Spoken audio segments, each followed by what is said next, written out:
It's a beautiful start to the summer in Bloor West Village. I'm with Michael Crissa, and I'd like to talk a bit about what makes a community worthwhile to live in. Give us your thoughts. Well, I mean, this is a perfect example. You're basically, the corridor of Hyde Park, which is a lovely area in Toronto.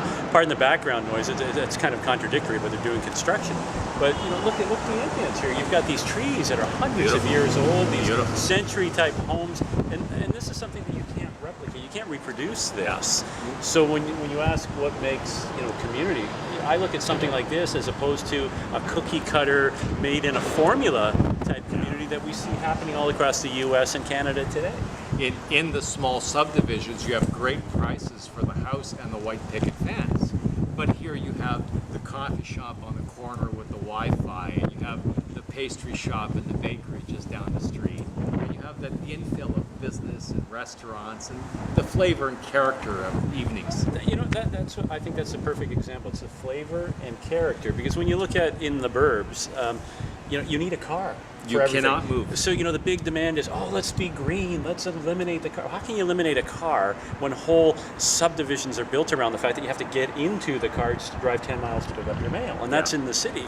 Versus when you look at something like this, like, the infrastructure is set up in such a way that you don't need a car. You stroll up to the bus, you stroll to the bakery, and it's almost akin to what happens in England, that you've got your local pub, you've got the little local grocery store, and keep in mind that refrigerators are this big. So everything has to be within walking distance, because the whole day is based around community and getting your meal. Versus here, we drive forever, but that's what we've grown up with. Yeah, I think it's changing as we become a little more attuned to aging and demographics ability.